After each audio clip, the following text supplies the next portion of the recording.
justice and peace and equality. Game Changers Magazine, Game Changers Media Network, Voices of the Village podcast, where change starts with conversation.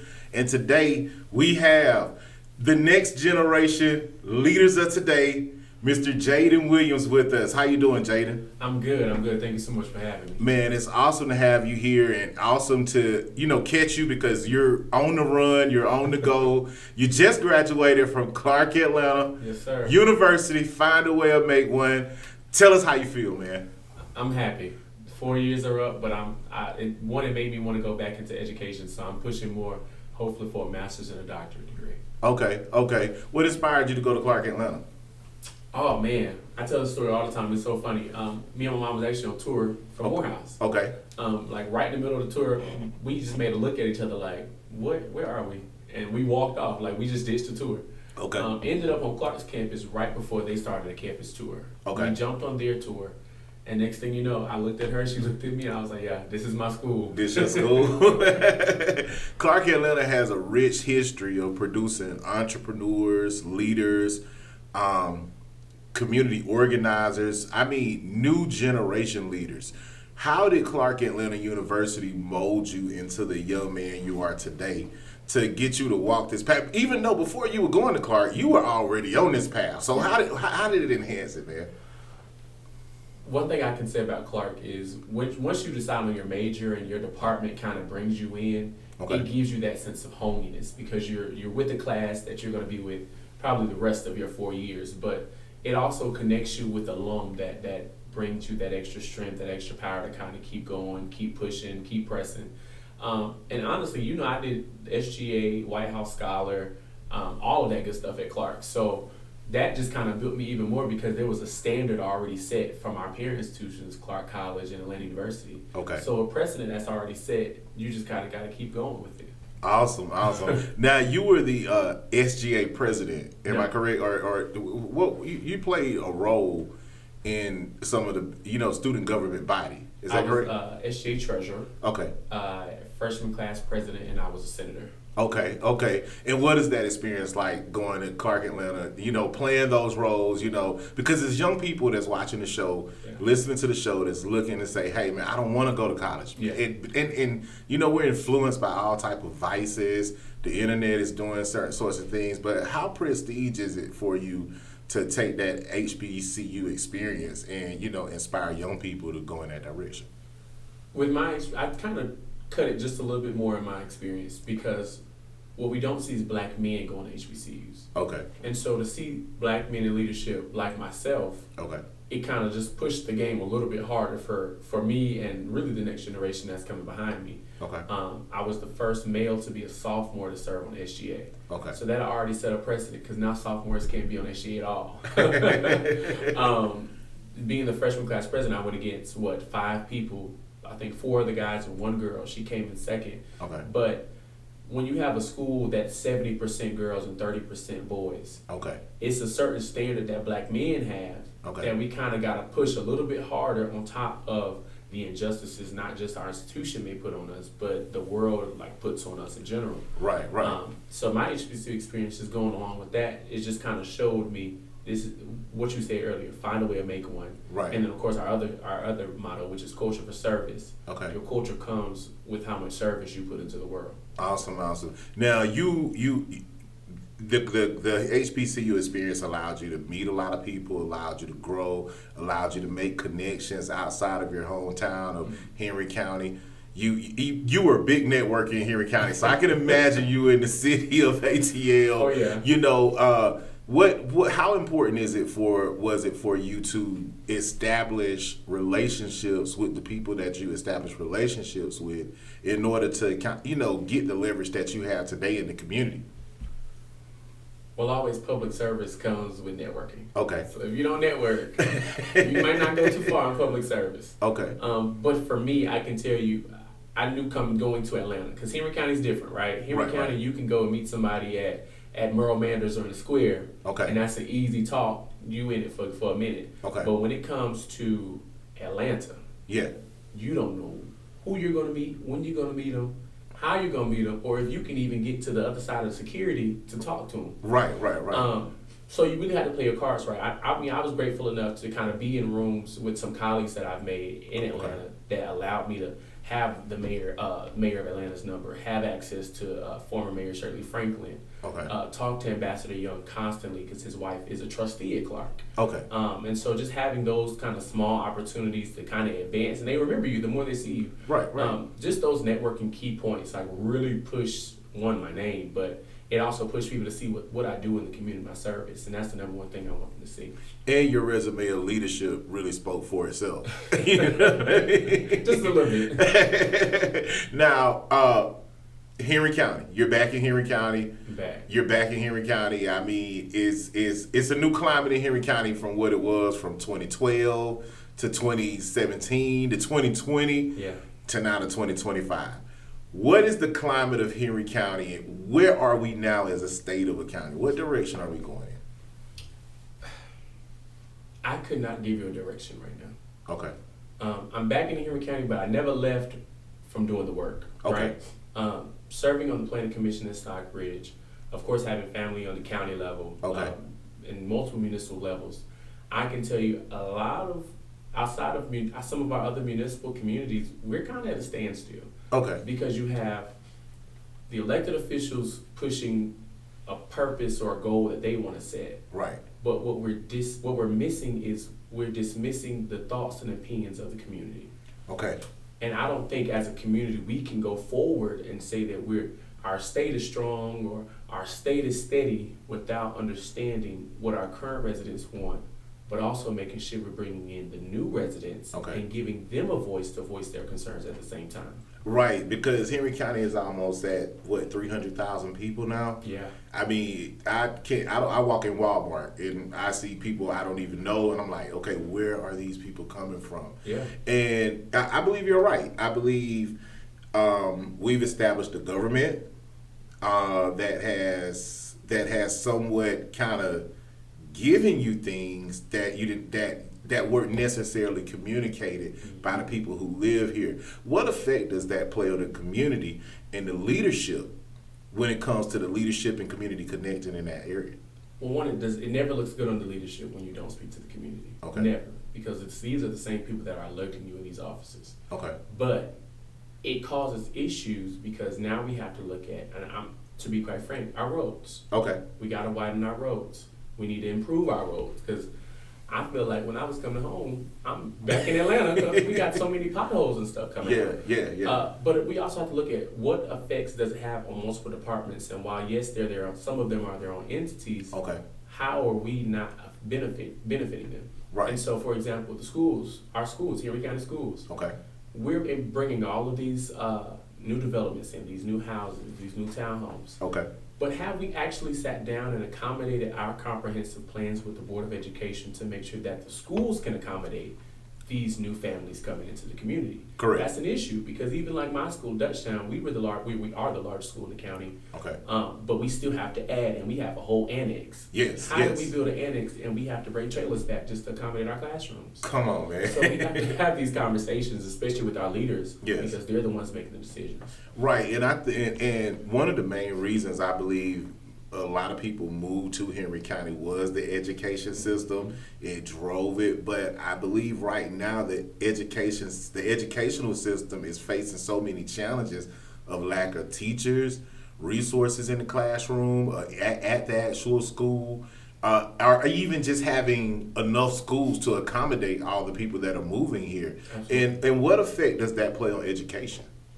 It's hard because I graduated, 21 from Dutchtown, and I chose to come to Dutchtown. I was in Clayton County in middle school and elementary school. And so I'm coming from, I'm like, okay, it's not as warm as you would have it in Henry County, but I can tell you the education is slipping because a lot of our students aren't getting that, they're not getting that homey, I can come up to my teacher and ask. They're getting a collegiate experience before they get the understanding of what they're grasping. Oh, man. It's more of like a lecture. Rather than an impromptu, you're in a classroom with one or two teachers and you can have the conversation to understand and not just to say you got the information. Now, the effect that it's funny that you say that because we have elected officials who get on social media and say, "Oh, we got this coming. We have this coming. Henry County's growing. We're building more apartments. We're building more townhouses." And I mean, it seems like the people like it, engage with it. But like you said, man, it's problems here that another side of the internet is saying, yo, this is bogus. So tell us about that, man. But honestly, it's really not much to say. You kind of summed it up. Okay. You got half and half. But the only thing that I would say with the half that we say, I guess, is opposed to it, Okay. it's a simple fact that they don't understand it. Right. If our leaders would just simply say what it is, Okay. fully transparent, open up and allow community meetings and community opportunities, you may not have the opposing side. You may have some people like, it's okay, but I'm still not, I mean, I go to it every now and then. Yeah. But you have a majority affirmative in that position because you've told them exactly what you're doing. Okay. I had that issue all the time on the planning commission because I have a developer come up and he'll go, I said, well, did you have a community meeting? Because did you talk to the neighborhood beside this place that you're trying to be? Yeah. And they'll go, no. I said, well, why are we talking right now? I mean, come on, man. Because people buy homes in Henry County, and they feel like, hey, I want to get away from the city. I want to create a family. Mm-hmm. But next door, or the next subdivision next door, a corporation has bought that whole subdivision and now is renting it and renting out houses. They're buying all the houses out, renting out the houses, and it's almost like, okay, what's the value of being a homeowner exactly. in Henry County? Yeah. How the homeowners? We used to be a retirement county. Okay. This was meant to be a retirement, suburban, single family, 2 kids max kind of community. That's what Henry County was meant for. Okay. Now that we're moving into, and not just Henry County, Metro Atlanta, period, all of the counties really are trying to move into mini Atlantas around Atlanta because of the area at which we are, like how far we are from Atlanta. Gotcha. It takes a pause because it's like, just like you said, they put, let's say they put up these new $350,000 townhomes, and nobody comes to buy them. You sat there and built them, so now you got to find another solution, and the next solution is I'm gonna drop the price, I'm gonna make it for rent, right? And now we just letting anything come into the county. Oh well, okay. So, and I agree with you with that. But we have a board of commissioners who are talking, who say, hey, this is their land. So what I'm hearing, just off the Chitlin circuit, you know what I mean? Because I stay in the streets, but the old regime is selling and leasing their land to developers, warehouses, people who can building new homes, whatever you want to build on, they're leasing the land to them. And the commissioners are saying we can't stop them from selling their land and developing what they, but can they stop what you build on that land? I mean, how do we say push this thing back and say, hey? So they can't stop them from selling. Okay. That's correct. That's free will for the applicant and the owner. Okay. But when it comes down to what's being built, they can absolutely stop that. Because let's say Peter goes to buy Jessica's property and her house is on it. Okay. But he wants to build commercial residence, or not commercial residence, but some commercial spaces on it. Okay. You would have to change the overlay for that because it's commercial for residents. It's not commercial or advertised for commercial area. Commercial area. Okay. So now they have to come back to the zoning committee, or I know for Stockbridge, it's planning and zoning commission. I think the county, it's the zoning advisory board. Okay. And they have to make a decision, and I don't know how it is for the county, but I know for us, we are a recommending body to the mayor and council. Okay. They still have to come back and do their application review for the mayor and council, who will also make the final decision. Okay. But they have the power to stop what's being developed. They even have the power to tell them what they can do within their development. Okay. If you give me a layout and say I want to put 50 houses, I can say no, cut it to 30, and you can take it or leave it. Oh wow. They have the power to do that and demand what they want and demand what they don't want. Okay. Because it's all about what you want your city to look like. And I know multiple leaders are looking at the comprehensive plans rather than looking at the actual area as if we don't live in it. To actually do stuff. So we're looking at paper, we're not looking at the physical body of the community. Because it seems like Henry County is turning into a builder's playground. It is. Okay. It's free for all. I mean, we're getting a lot of people. We're getting people moving here. The schools are overcrowded. Quality of life was very important for the people in Henry County moving here during that time when the game was actually changing. I believe the game has changed here again. But it's a new aura, and quality of life. Are the people of Henry County, are the people of Metro Atlanta, Henry County getting the actual resources and quality of life that they actually dreamed of? Like we thought we were getting like Papados, we thought we were getting like some upscale restaurants, but it seems to be gas stations, Mexican restaurants. I mean, it's a few here and there. We don't want to say Henry County is not growing, but let's be realistic. It's a Mexican restaurant on every corner. You know what I mean? A gas station on every block. You know what I mean? Did we sign up for this? No, we didn't. That's funny you said it because you put it out just plain and blunt. Yeah. Like that. But I would say the quality of life is different from when I first got in politics in Henry County. Okay. That was like 2016, 2017. Okay. Because the standards were different. Okay. But as times go, I know standards upgrade with time. Okay. I can tell you now for a fact, I think, and I'm not speaking for them. Right. I'm not speaking for no elected official, but I can say they may be building a lot, or we may bring a lot of builders in because they want to bring those qualities of life, and they may have a standard. Okay. That they want. Like they, for example, let's say a Topgolf. Let's say Topgolf say they won't come unless the county has 400,000 people. And that's just an example. Like I know it's a lot of companies that know their worth. And so for them to come to smaller, rural, urban, whatever you want to call Henry County nowadays anyway, they have to have, checked off their certain standards. Okay. But it's also the simple fact of what are our leaders pushing to them to entice them to want to come? Or are we just sending a regular request, hey, we'd love to have you come? Or are we showing you the benefits of our community? Are we showing? And I 100% agree with you on that.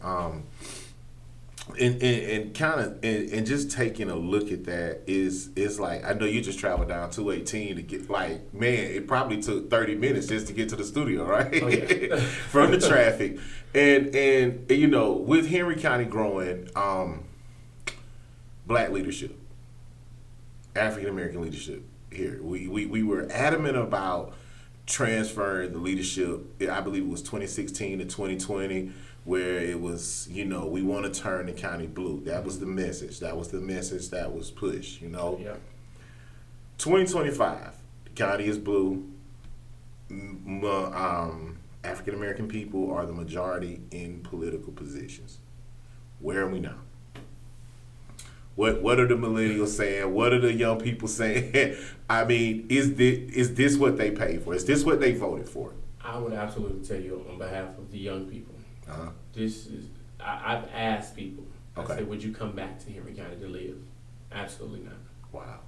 And it's not the leaders. Okay. Now they may disagree with most of the leaders. Okay. But it's the simple fact of just back what I said. What are the benefits? Like, what am I getting from my community outside of if I was 12 and under that are really pulling me back to Henry County? Okay. Okay. And I can speak on behalf of this too, but I love Henry County so much. This is why I'm still here. Okay. I don't see it. Okay. I don't see the benefit. And when we did this survey, I actually did a survey for my senior thesis. Okay. To determine this. Like, I looked at Henry County, I looked at Clayton, I looked at Atlanta, I looked at Rockdale. Okay. Because I wanted to see what young people are saying about this area. Right.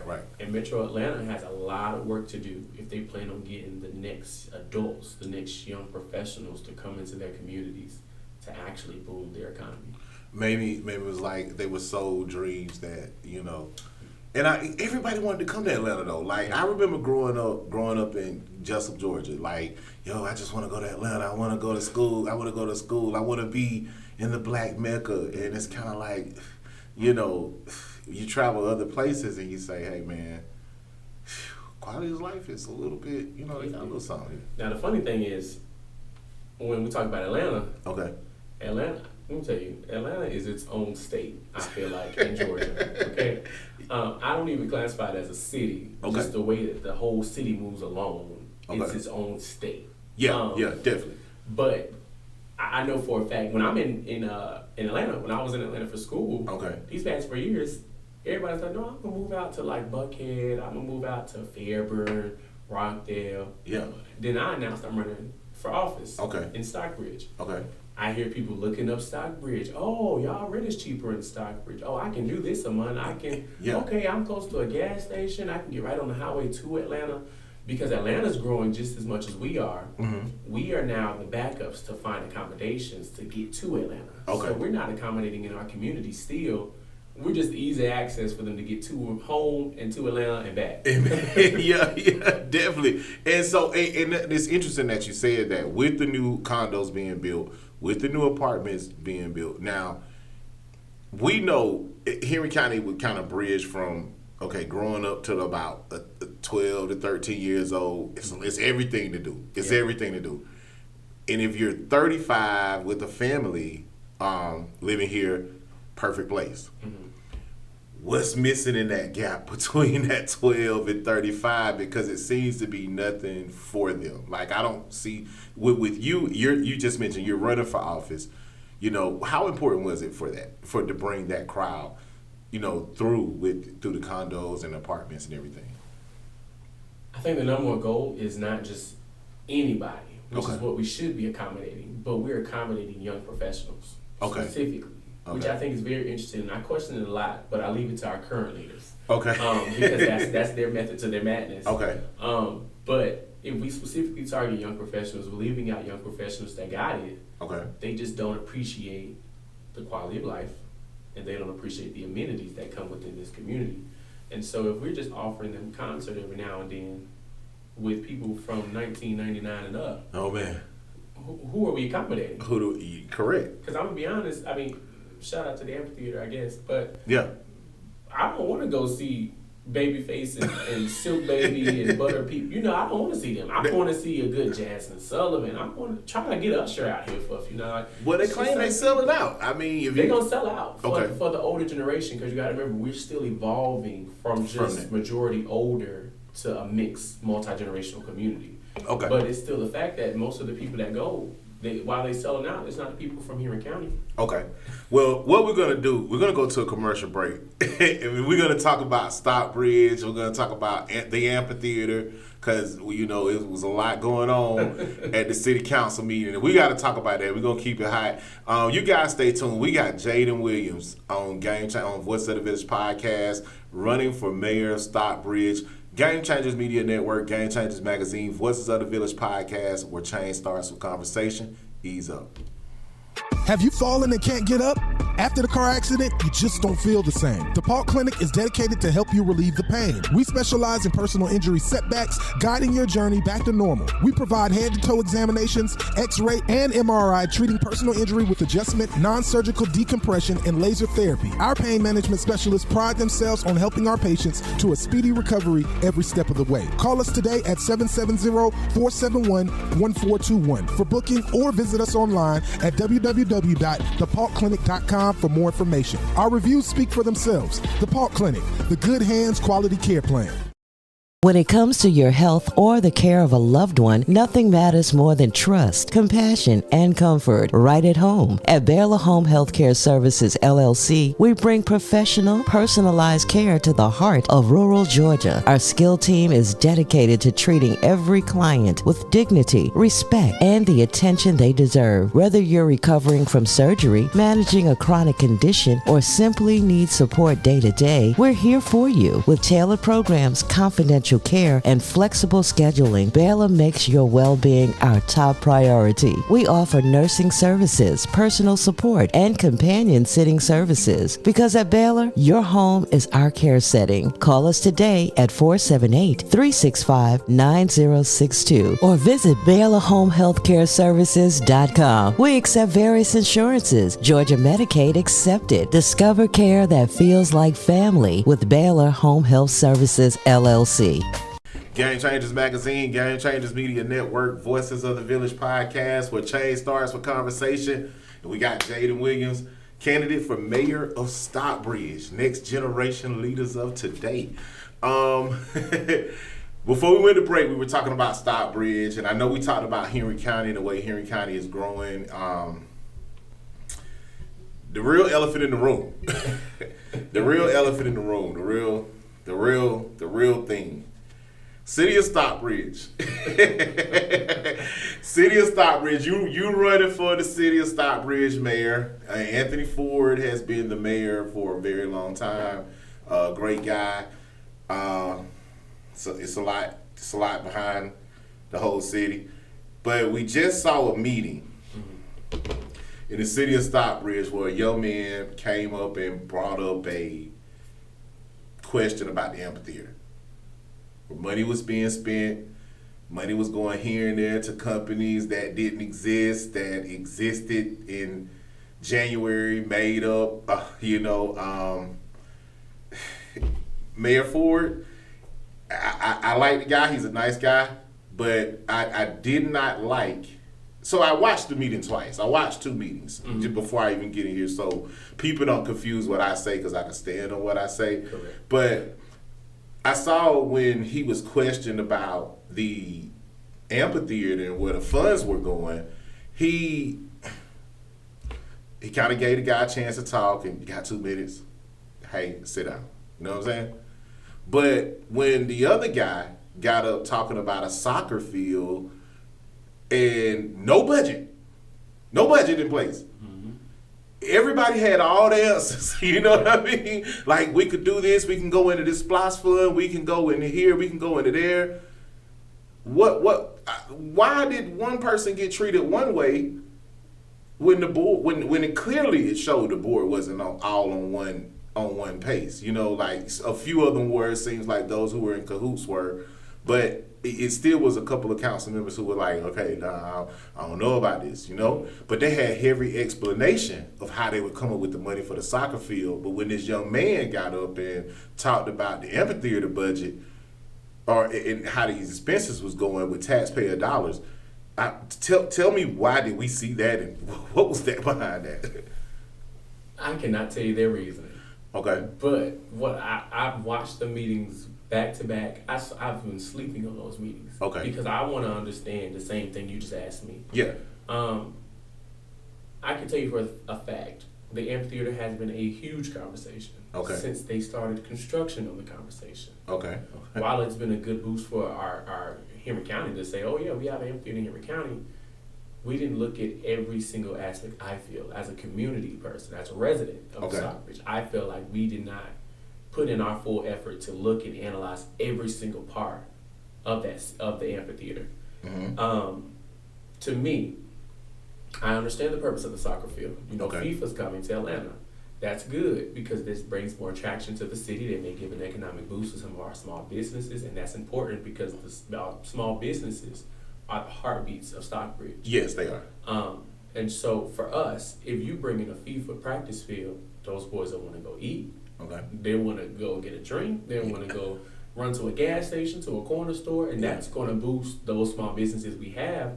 However, we're still not looking at the big thing. Wow. I mean, let's just say, if we're being honest, Atlanta. Yeah. Olympics came in 1996. They donated multiple things to all the institutions. Okay. Morris Brown. Okay. They lost their accreditation. I'm glad they're back. Okay. However, when they lost it, it was a field sitting there, a huge field. Right.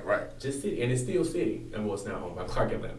But the simple fact that was donated. Okay. And now it's sitting. Now, if we do this for FIFA World Cup, what are we going to do as a city to keep it going beyond the FIFA World Cup? Beyond the FIFA, yeah. And let's be honest, I'm for the soccer field only because the 3 sports that the next generation thoroughly encourage right now. Okay. And let me not say the next generation, our community loves the most. Okay. Football, soccer, and pickleball. Yes. I don't know where pickleball came from. Yeah. But it is a hot topic. It's a hot topic. And Henry County is loving these 3 sports. Okay. We just have to give it to them. Okay. That's a good opportunity for the city to start a soccer team. It gives more opportunities for recreational stuff, so we can start going to, so we can expand. Let's say we want to do the Stockbridge Methodist soccer team. their championship over at the big field. That gives them an opportunity to see stages they haven't seen before. Okay. So it's broadening our next generation's dreams. But again, what are we putting back into it? Right. And so I was glad that I forgot his name. Mr. Thomas brought up those conversations about the amphitheater, because how are we functioning as a city? Correct. In a city that our endowment should be way bigger than what we claim to have. But let's be real. We've been talking about an amphitheater. A few years ago, we're building it and we're paying it off. Okay. Then we hear a few years after that, it's paid off. Yeah. Now we back, we're still paying it off. Now it's 2025 and it'll be paid off by the end of the year. Okay. We're getting multiple conversations and multiple signals from every person involved in the city, but the one person we need to. Yeah. And that's the spokesperson of the city. Yes. That's our mayor. Wow. And again, he's a great person. Right. But when it comes down to the duties and responsibilities, he's a little iffy on some of those parts. Okay. Because there should not be a councilman speaking on behalf of something that should belong and only come from the mayor. Okay. The Yes, mayor I should have agree. had it during that meeting that you watched. Okay. The mayor should have been the number one person answering those questions in regards to the amphitheater. I agree. There should be nothing in the city he does not know about. Yeah. And the fact that not even just him, but the fact that we have registered businesses that are not even registered, unregistered businesses Okay. that are working on behalf of this amphitheater, and you can't even find their legal license to do the duties that they're doing for us on the state's website Right. for their corporation, is just appalling. It is. And to ask, I believe there was something going around where they were requesting $13,000 for open records. Why do we have to pay why does a taxpayer have to pay $13,000 for an open records request? Now that is law. Okay. The law is anything over 500. Now you can ask to preview something, Okay. and they can do that for free. Okay. However, the law is, I believe, anything over 500. Okay. You do have to pay, because at that point, it's taking them off from their work. So you're Okay. kind of paying the clerk's office to do it. Okay. You're paying for the prints or email, but you literally have to pay for all of that breakdown. Okay. But what the city is not doing is we're not being transparent, because I even asked for open records request that was like $200, and they refused to give me the full record. I had stuff blacked out. Unless it's something super privy and private, certain things should not be blacked out on open records requests. Absolutely. You have people's names and it's council members that we know that are stricken out of open records requests that some of our community members have asked for. Yes. And that's just not okay. It's definitely not okay. If we're paying for it, one, and two, it's public information. Right. So that should be shared instantly. Right. And I think that's what the gentleman was kind of arguing. Y'all are hiding information from me. When I paid for an open records request, I get the open records request, and it's not the full equivalation of what I've asked for. Okay. And I'm trying to understand, why are we paying taxes if we're not being transparent? That's the question of the day. Like, I mean, being real, we came upon a time where, okay, we got to get these white people, and I'm just being as blunt as possible. Absolutely. Because that's who I am, you know. But we got to get these white people out of office. We got to get people that look like us. But when we get people who look like us, it's almost like they become the same as those that we said we had to get out. They get comfortable in the seat. You know? That seat it gets very comfortable after some time, and you realize how much power you got. That seat gets real comfortable. Yeah. And that's why I believe in term limits. Yes. But we can speak on that another day. Mm-hmm. But I can tell you now for a fact, the city is in need of money. Okay. We are in dire need of some money. Not dire, like, we're, almost easy hammer broke, but we're at a point to where we have to watch every single penny we spend.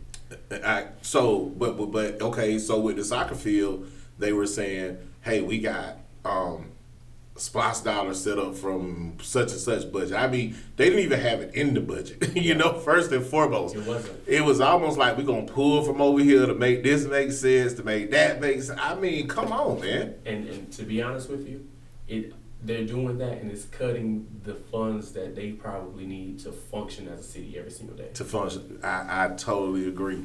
Now, the Stockbridge Amphitheater is popping. ViStar Credit Union just bought the license to it. A lot of politics around that. It's a lot of politics around just the simple. It's a lot of politics around what's going on with the ViStar amphitheater, and you have, why aren't we using local entities to support local business if it's supposed to boost the economy of Henry County and all of that? It's like, when do we start utilizing local vendors and local media outlets and local, all of that? It's kind of like, it's almost like the Boulay Group. You know what I mean? I agree with you. Yeah. Our economies are meant to be like the circle of life for a plant. Okay. It's supposed to be like, we use circles a lot because that's literally how you should function. Correct. If you're not, you want our economy to pour into, you want the tax dollars to pour into the amphitheater. Right. Then you're saying the amphitheater is supposed to pour back into the community. Right. But I think it's a cut right there, because what is the amphitheater pouring back into us with? Okay. Now, I'm not the biggest fan of the ViStar namesake contract. Okay.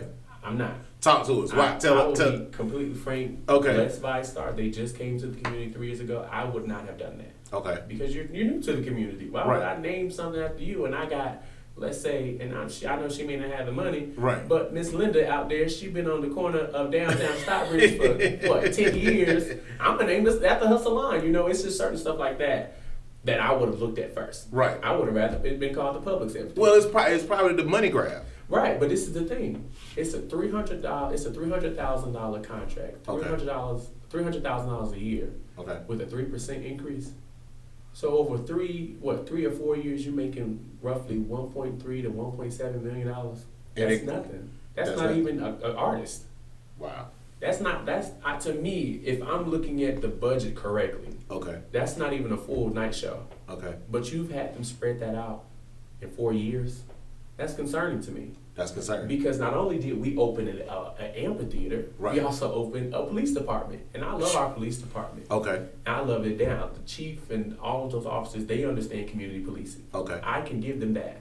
However, when it comes down to the city's money, yes, we did not accurately accommodate those two objects and those two projects properly. Okay. And so now we're in a place where we're trying to get namesake contracts where the contract does not include, well, they still pay, let's say ViStar pays for, they pay for their sign, their promotional stuff. Okay. Nope, city pay for that. Okay. They say they pay for artists. Nope, city pays the majority of that. They pay for the amenities. Nope, city pays for that. So the money's still coming from us. They just got the name. Okay. What's the purpose of the namesake contract? Just to have your name on it, and I'm only getting, what, $1 million? And the thing about it, and I agree with you, and it seems to be again falling right back on taxpayers. Yep. Right. And with one-dimensional shows. Yeah, I'm gonna tell you this too. Okay. The financial advisor for the city just told them at a retreat that the city is flipped. That majority of, and everybody knows this in any civic 101 class. Okay. The number one source of your money for a city should come majority commercial. Okay. The rest, lower half, your taxpayers. Okay. Okay. We're flipped. Our taxpayers are taking the heavier load in the city. Okay. And we have less commercial. So now they've just been tasked to get more commercial into the community to balance out the overload that the taxpayers are paying. So what happens when what happens when you got disgruntled people who are they come on social media, they get on platforms, they seem to be the villain. It's almost like the leadership paints them as the villain for speaking up. Absolutely. When these same people were encouraging people to speak up 4 years ago to vote for them, you know what I mean? To vote for them. Like, it was like, we need everybody out here. We need everybody here. But now when these people are coming back and saying, hey, okay, we got you here. Let's make sense of this. Right. It's like we're being treated almost as, the lesser of. The lesser of. Yeah, the lesser of. That's the perks of the game. Wow. And to be honest with you, are we playing the right game? Okay. No. Because at the end of the day, every community's member's voice should be heard and should be pushed in any aspect, especially regarding big projects that, again, in a city that majority of the tax dollars are coming from taxpayers. Yes. Their concern should be the number one thing you want to listen to. Okay. Outside of the financial advisor and all of them. But the fact that we've been through city managers, Okay. we've been through financial treasurers, the city hasn't had full leadership to really deep dive, and now we have some new members on the team in the city. Okay. They're actually looking at the city like, yo, like y'all look crazy. Yeah. Y'all are not. I had a conversation with one of the staffers. I'm not gonna mention names, Okay. but he sat there and I just introduced myself. I just said I was a citizen. I didn't say I was running because I'm not here to push that. I'm actually here to fight for the people. Right. He said, no, I don't know what the city got going on, but it's a lot. He said, I hope I can help it, but we're going through a lot financially. Okay. If you have to cut down to where your business services, the highest, the department that brings the most money to the community, Okay. to the city, if you have to not give them a machine to send out all of these fee letters and they have to stuff envelopes one by one Wow. to send out your tax dollars, your sales report so they can pay it on time, that's the issue to me. Because there's only big 3 issue. people in that office. Yeah. And it's only so many people can work. Yeah. And you have to stay in the budget. In the same way we have to run budgets in our home, we have to run those same budgets in our cities, our counties, our state, and abide by those. Now, with the young generation moving here, we know we got the thing with the ViStar Amphitheater, excuse me. The ViStar Amphitheater, we talked about the police department, which I kind of thought was kind of crazy, but it seems to be balancing out, doing the kind of things. Data centers. With the young professionals moving here, you know, what's the hiccup with the data centers now? Tell us, is that a pro or a con for our community? Because one minute our leaders said they wanted it, the other minute it was like, The full benefit of it is not beneficial for our community. okay, Now, if we were a Butts County, where we just have a few acres of land just open, okay, yes. If this was Henry County 2012, okay, yes, okay, data center. Okay. Brings more jobs, brings more opportunity. right, But our population density has grown so much. correct. We built so much. We're losing land and the accommodations to put out data centers, and it actually helps our community. It's no benefit. Yeah, So, yes, it's some pros because it brings jobs, but think about all those trucks that are going to be on these pothole roads that we still can't get fixed. I mean, man, 155 is. I really feel like the county should actually give every taxpaying citizen road hazard protection on their tires. Yeah. You know, I personally feel that way because how are we unaccommodated for what we have coming? But it's like these trucks just trample our roads, and we're paying. I probably paid, more for tires in the past 2 years than I ever have in the past 6. So. With the data centers now, but without the data centers, it drives the young people to live here but not work here. And I thought we were trying to build a community where we live, work, and play. So what type of jobs, if we're going to attract the young people to live down here, what type of jobs can we build? Like, where do we go from here? Because, Jodico Road, it seems to be the new Atlanta South seems to be the thing, I mean, like... That's true. And then Stockbridge, the developers over there, they're doing the big thing over there. Okay. But what type of jobs does it produce for those young professionals? I would even go further to say, we say communities that live, work, and play. Okay. Now, my definition may be a little bit different from other people's definition. Okay. When people hear work, they hear job. They hear hourly. Okay. When I say live, work, and play, I mean careers. Correct. What type of community can I have where you live, you have a career that you want to pursue, Okay. and you also can play? Okay. Well, how can I get Microsoft to come out here? To come and not just to have a warehouse or a data center, right, but to have them have an open conversation or career opportunity development center here. Okay. How can we get them to come do that in this community? Because that would be more accommodable. Right. Or to accommodate our community way more than data center, where people can have a career there, work in tech, and go back home. Right. We have to find stuff like that because we got the law firms, we have nothing else really, law firms, but here we kind of small business, entrepreneurs. Yeah. So if we have our entrepreneurs, our small businesses, we're showing them ways to build their own money and their own success. Okay. But we're not putting the careers behind them just in case they need to fall through. Absolutely, and I believe it is hard to actually find people to work in Henry County. I believe believe it puts a lot of small businesses, behind the eight ball because they want to hire people, but it's hard to stay competitive. And I don't just put it on the city, because I believe if you own a small business, you got to have a plan. You got to have a plan, and you got to know the demographic. You got to know where you're at. But how can small businesses benefit, in this economy, in this area, where you have those young professionals who we don't know about, that just moved here, and we have entrepreneurs that have businesses that are trying to grow and find that right prospect. And you got to put on my consultant hat. That goes back to your marketing, right? Yes. If I'm targeting, I'm not gonna call them old, my seasoned saints to come out, right? I'm gonna have the pastor come out for a day. Yeah.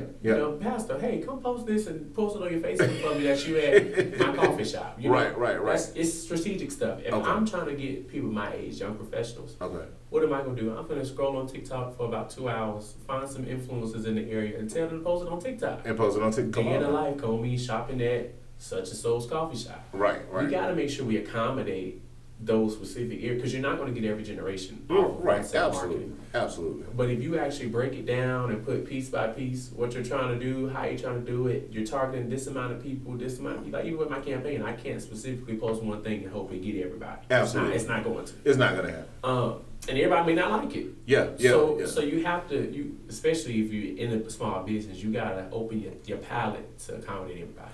Now, small business seems to be a hub for here in Henry County for those who have moved to Henry County. I know a lot of successful small businesses.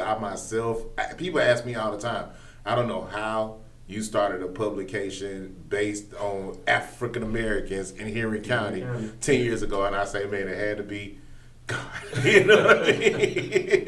So, what are the opportunities for small business owners in Henry County, in Stockbridge, with the economy developing like it is? I mean, there's a multitude of opportunities, because honestly, some of the buildings that we're building actually come with some commercial at the bottom. So we're trying to build some more mixed-use developments, so that our residents that are incoming can go to those small businesses when they're leaving their house, or when they're just driving back home and they just stop because it's traffic. But it's some benefits when it comes down to how much you pay your taxes, a business fee, your setup. I think it's a little bit more easier the more you come out of Atlanta, because the more you go out there, you got to have higher insurance, higher liability. You got to have to up your grade standards. We'll take you at your worst to help you get to your best. I think that's the best benefit in Henry County for small businesses. Now, let's talk about community organizations in Stockbridge. And you mentioned one of our great community organizations, Feeding God's People. Shout out to Feeding God's People, Ms. Linda. That's right. Ms. Linda over there on the corner, on the corner downtown. Let's talk about some of the nonprofits, because one thing that I see, in just being transparent, and she's one who has sustained her nonprofit. What are some of the things that we can do to improve resources for local nonprofits? Because I see a lot of the times where a lot of elected officials like to create their own nonprofits and be the hero. Like, it's almost like we're the elected official, the hero, we're all balled up in one. You know what I'm saying? When it was a time when it was like those elected officials were partnering with nonprofits organizations, supporting nonprofit organizations, and using their influence to push people to support those. Now it's kind of like the nonprofit game is being overshadowed by like church and state. Absolutely. When our leaders jump into the nonprofit world, especially when they're elected, right, it does not look good on them, but it also doesn't help their economy and those nonprofits. Okay. For me, right. I know when I get in office, and it's on my website, I want to start, when I establish a mayor's office, because we don't have that. I want to establish a nonprofit sector of the mayor's office, where community leaders, nonprofit owners in the community come together, and we talk about the resources that they want. Because I can sit here and name resources, right? But the resources that I may name may not be germane to Stockbridge or Henry County. It may be germane to Fulton County, or it may just be a general sense of resources that we can bring that they may already have. Correct. And so when we have conversations, especially with our nonprofits, we have to ask them, what kind of resource do you need? Right, How right, can we right. assist you? Because most of the time we're allocating assistance that they really don't need. And I totally agree. You know, and from it's like it's almost like people say, well, Trump was in office and we got all this money. Biden was in office and all the leaders acting like them passing out food was such heroic. Right. You know what I mean? So and that's just being real. You know, it's like it's almost like, and I'm not saying the leadership in Henry County is doing this. I'm saying leadership across the board. I don't want to make nobody feel like they're under the scope, but it was almost like now that the more information that an elected official get, the more they use that resource for themselves. Absolutely. They take it for their advantage. Take it for their advantage, and because they're getting it first. Yep. You know what I mean? And they get first dibs on those contracts. Yeah. They get first dibs on those if funds are allocated for some civic things, especially that post-COVID relief fund. And that's a story for a different time. But Right. Yeah. a lot of the stuff that comes out that should be out for the community is usually up for grabs by those who are already who are in the game and who see it. Yeah. Rather than the community who could benefit from it the most. Because they're the first to know about it. Yeah. But we elected these people that said, man, we look like us. So we said, we're electing you because you look like us, and we're expecting you to do something for us. But on the other foot, it's like, okay, hold up, we got you. Another 4 years go by. Hold up, we got you. You know what I mean? I can tell you for a fact, I've seen it firsthand. Okay. My family helps Miss Marlene Lemons at the Miracle Hope House in McDonald's. Shout out to Miracle Hope House. We help them every year, like Okay. once a month, but our majority time is during the holiday season because that's just when she calls us. Okay, And they're okay. celebrating 20 years as a nonprofit here in Henry County. this year. Wow. That's big, right? Yeah.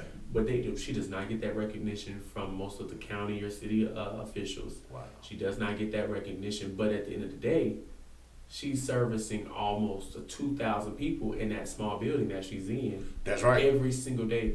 There's not one person, and I can tell you, I walk with her in those communities. She has she's in Blacksville. Yes, McDonough. Okay. She walks that whole cul-de-sac, not even the cul-de-sac, she walks all of those streets in Blacksville every day. Wow. Making sure those people who don't want to leave the house or going through something get food every single day. It may be some cold food. Most of the time, her and her team are in their house cooking Yeah. to try to make sure those people eat every day. So if we find resources to allocate towards people like that who are actually doing stuff in the community daily, Yes. our Yes. small heroes who don't need the Superman cape, it really will look better for our community and it'll boost the way we push our economy. Man, I'm 100% with you, and you know, just to give my testimony on Ms. Lemon over there, I personally just drop bags of clothes over there at the door. I don't call her because I know she's doing the work.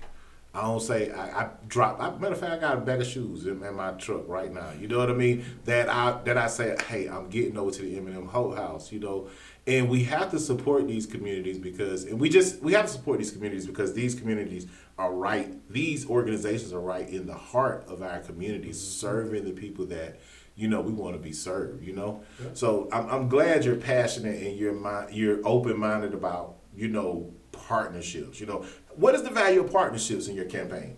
1,000%. Okay. That's the drive. Now my campaign's the momentum, but what drives momentum? Partnerships. Community, businesses. Okay. I've had the privilege thus far to probably go to almost every single small business in the city. Wow.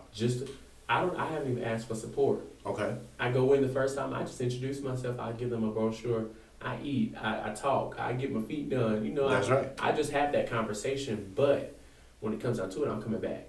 Okay. And when they see that you're consistent, when they see that you're just more of a title, it's more than just a title for you, that's when you get the trust, because the trust has been gone with elected officials in our businesses, with our local leaders. Wow. So unless you're, like for example, like the NAACP partnering with Food Depot or something, they won't trust you because they understand that the people who are here for community, right, they're the people who are here for namesake, and that is bad that we've gotten to that position in the county. Wow. But we still have work to do. Yes. I believe the only competition is the competition in the mirror. Yep. And once the thing we have to get, as a people, we got to get out of that competition mindset and get in that community mindset, working together, because that's one thing that inspired me to continue my walk in Henry County. The partnerships, the collaborative, the community collaborative, and just those type of things, you know. But we got to go to a commercial break. And we're gonna talk about. We got Jayden Williams here. And we're gonna talk about his campaign moving forward, for mayor of Stockbridge, Georgia.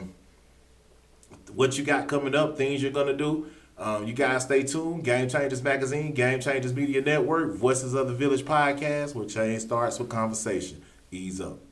At a New Well, we believe every day should be lived with dignity, comfort, and care. Located in the heart of Stockbridge, Georgia, our adult day center offers a safe, welcoming environment where compassion meets quality service. Whether your loved one needs daily support, engaging activities, or just the warmth of a friendly smile, we're here. At a New Well, we provide high-quality care, either in our beautiful facility at 931 Rock Quarry Road or from the comfort of their own home. Our dedicated team ensures every individual lives life to the fullest. And with Medicare Advantage and other insurance options accepted, peace of mind comes standard. So when you're ready to give your loved one the care they deserve, call a New Well today at 1-800-341-0120. That's 1-800-341-0120. Or visit anewwellinc.com, where care, comfort, and compassion flow together.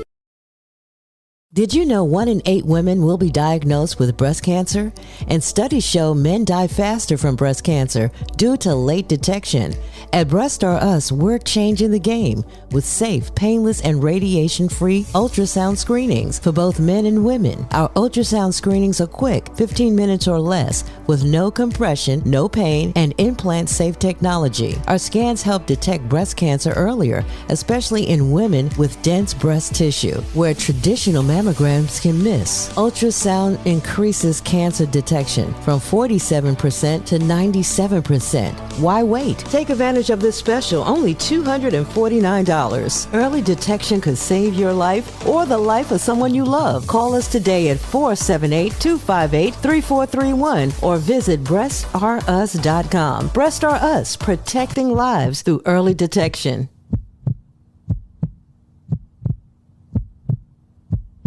Game Changers Magazine, Game Changers Media Network, Voices of the Village podcast. We're back. Jayden Williams, candidate for mayor of Stockbridge, Georgia. All right. You're running here in the 2026 campaign. All right, 2025. Yeah. 2025. My bad. I don't know why. Okay. 2025 campaign.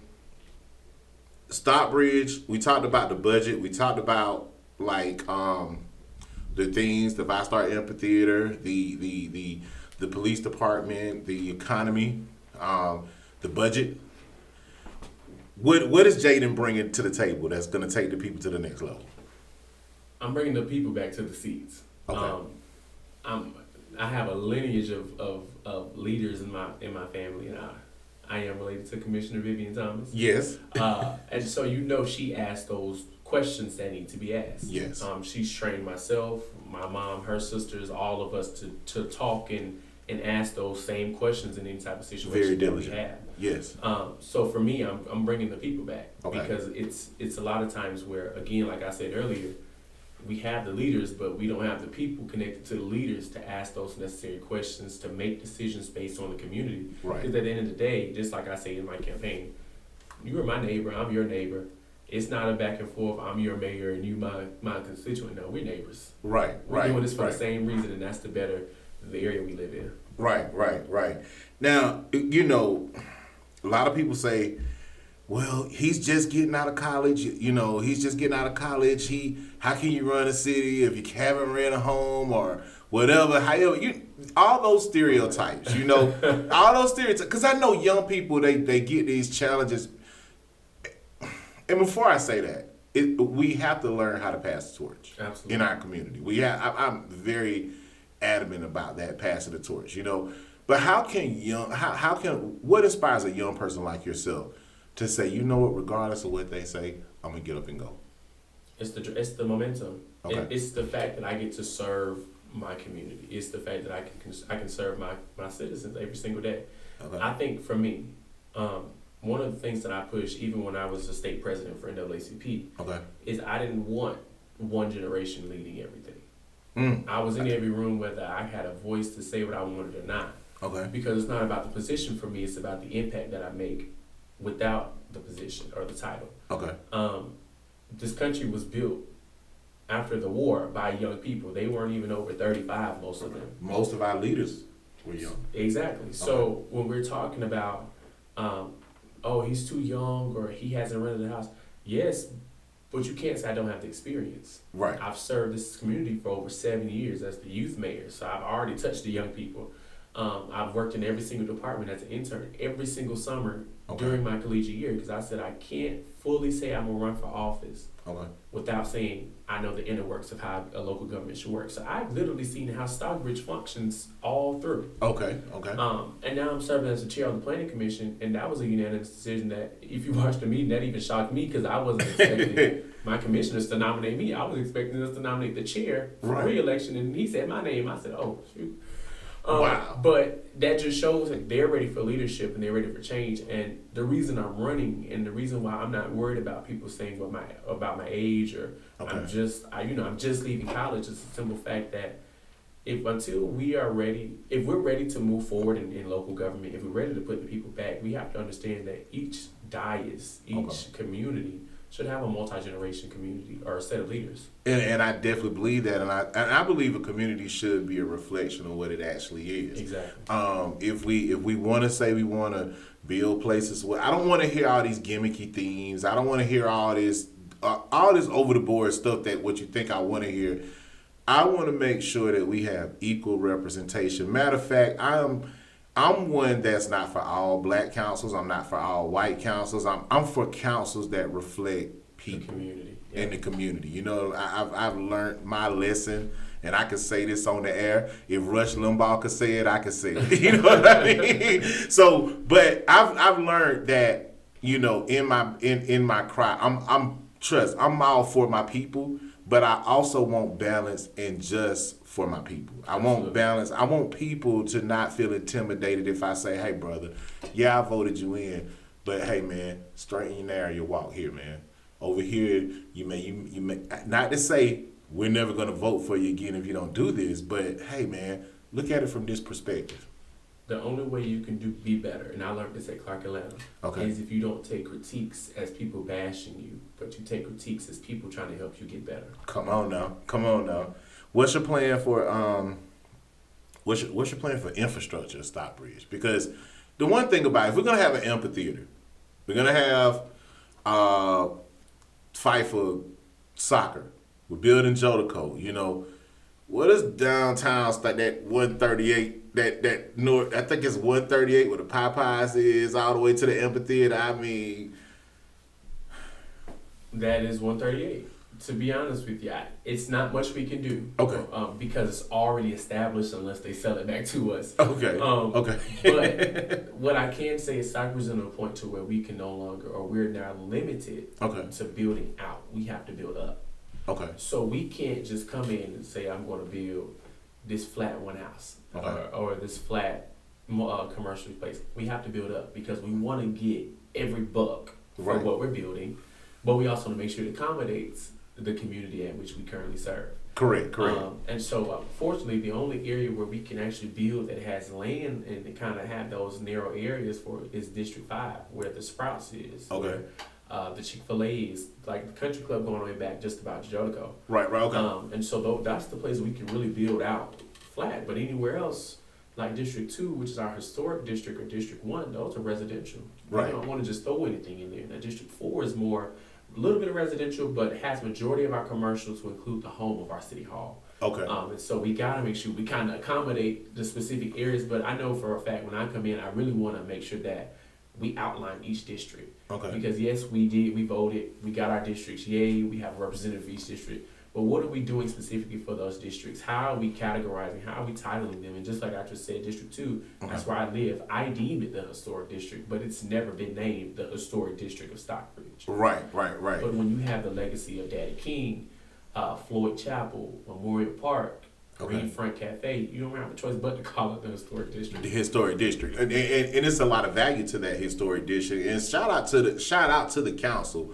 I believe the council emphasized that about 2 years ago, where they recognized the historic district. I think they actually do it every year. They have like a Carrie Marie. That's the community. That's not the council. Oh wow. That is our councilman. Councilman Alfonso Thomas does sponsor that with them. Okay. But that is not a community or city-based event. That is the community recognizing their history and culture. Oh wow. And does the city partner with no type of back end? Not that I'm aware of. Wow. I do like how Councilman Alexander is, pushing business and telling people about business in the area.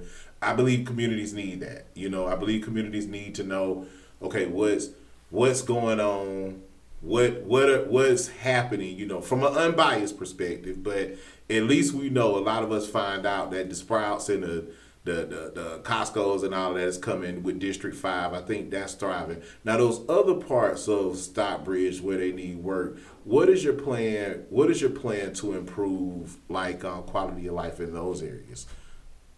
Honestly, so when I first get in, I have my first 100 days already set up. Okay. You probably won't think I will be a suburban mayor the way I'm going to be moving, because while we have a weak mayor system in Stockbridge, while the position says I'm a weak mayor, I won't act as a weak mayor. I'm going to take that extra mile to do what I need to do. Because I can't serve the people unless I hear from them. Right. So right now in my campaign, I'm launching a listening tour that's going to start in July and it's going to end in September. Oh wow! But I'm also doing when I win, I'm gonna speak it. I'm also going to do a tour in those 100 days to hear back from the community. And no shade to the current mayor. Meet with the mayors once a month. It's good, but everybody's not going to come to you. Sometimes you have to go to them. You got to go to them. Now, what does it mean, with Stockbridge being a more like a veteran city, veteran-oriented city? Like you said, it was Henry County is a retirement place.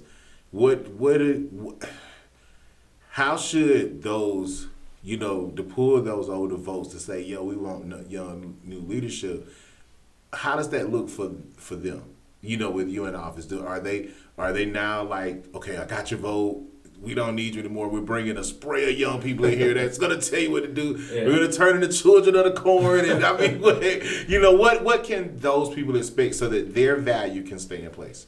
I can tell them for a fact the value will stay the same regardless. Okay. And I know the current incumbent is a veteran. Okay. But I come from a veteran family. My mom is a U.S. Air Force veteran for over 20 plus years now. And still serving. She hadn't retired yet. I keep asking why not, but she wants to keep serving. So one thing you see in my family, we love to serve. So, correct. That's just something I can't even fight her on. So of course I grew up understanding the values and principles of military. Okay. Even when I used to get in trouble in school, my mom wouldn't. She probably would be every now and then. Yeah. But growing up. Yeah. My discipline was she taking me to the base. Yeah. She gonna give me to the commander, and I'm finna see what they do during basic training. Absolutely. Because she wanted to instill that standard and principle that you just don't have the luxury to go out and act the way you act. And I'm out here working all day. Man, I know what you mean. So so the military veterans, we support them, we love them. Okay. But I have that not experience in the military, but I understand where they come from because I see it every day. Okay. Now Stockbridge has built its theme on Stockbridge where community connects. Do you feel like community is connected? I mean, Frozen Smoke is doing it. On a business side, Frozen Smoke is doing their thing. I believe Smoking Q's, the business right next door, they're doing their thing. They changed their name. They're kind of growing again. But do you truly feel we're living up to our standard of community connecting? No, absolutely not. And I'm going to explain why. Okay. It's not that the businesses aren't connected with the community. Okay. They're doing their part. Okay. But how can the city, not individuals that represent the city, right? But how can the city emphasize that connection between the city and those businesses? Okay. Yes, we give you your license. Yes. Okay. We support you during what's it called? Small business. I know what you're saying. I'm trying to. Yeah, I know what you're saying. Small business thing in November. Yeah. we support them there or we showcase them there, but there should be a constant direct point. Okay. Outside of us going to the website and saying this is a list of our businesses, Okay. where we're highlighting our small businesses, where we're showing up to our small. We don't have to do everything in Borough Managers or in the City Hall. Right. Let's have a conversation over at Frozen Smokes and just put a cap on it if it can accommodate 200 or more. Yeah. But we have to give them the boost so they can boost back within us. Correct. So that's key. Well, so it was a time. So is it true that Stockbridge is actually funding businesses on Main Street, like for startup money or whatever, like, or helping them to a beautification fund? But it's kind of weird because.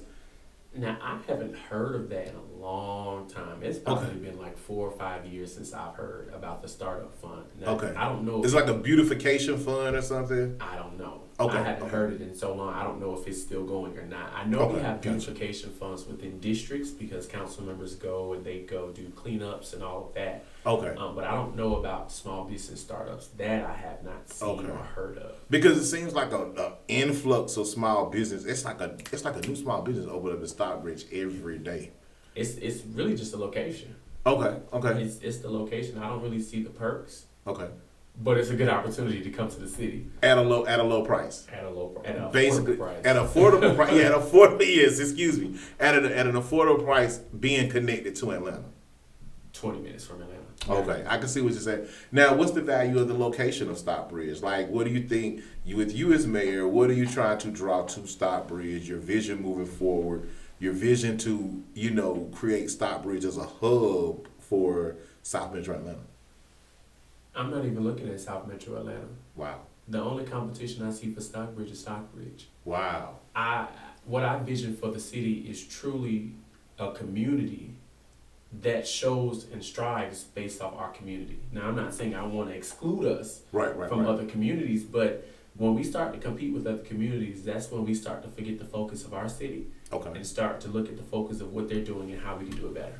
That's not what we're here to do. We're here to serve the constituents. Yes, sir. And we're here to prove to our city this is the place to be.